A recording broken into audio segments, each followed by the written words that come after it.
Masechet Sanhedrin, PEREK Yod Aleph, MISHNAH Bet. Continuing with the people who get Henek, we included the Zaken Mamre, the rebellious Tamid Hacham.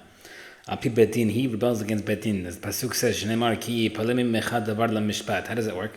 Shlosha bate dinin hayu sham. There were 3 Betins by the Bet HaMikdash. Echad yoshev al petach harabayit, was one at the beginning of Harabayit.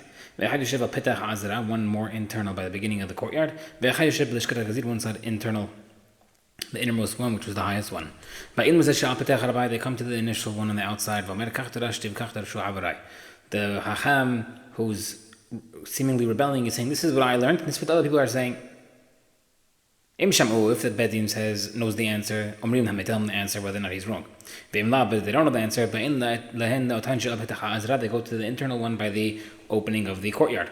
Now the Bedin that was outside and the sage that is rebelling and the other people who came with him, they all go to the second one, the same thing. This is what I learned, this is what they're saying. If they know the answer, I'm going to tell the answer. If they don't know the answer, they go, if they don't know, then they bring everybody who previously joined, now comes to the third Bedin, the top Bedin, inside the Lishkat HaGazit, the internal.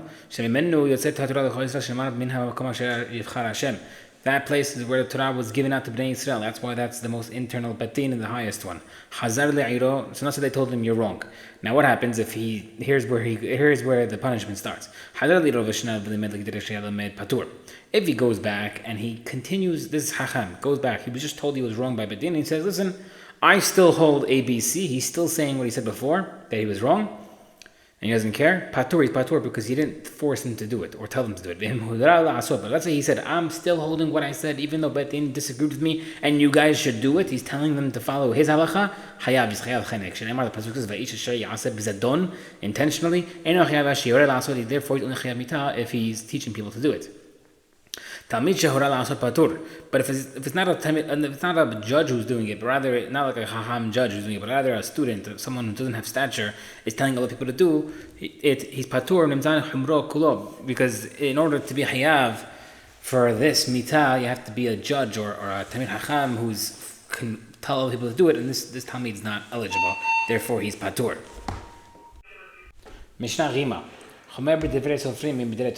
This concept of the rebellious Talmid Chacham is more chamor by Drabanan halachot than the Drei Torah.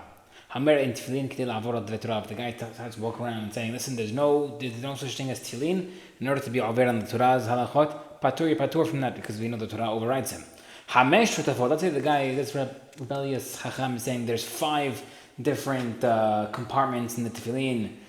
La'avor al Drei Sefrim, to go against Chachamim. L'hosif al Drei Chachamim, to add on to what Chachamim said, which was 4, as we know. Chayav, that is chayav mitah.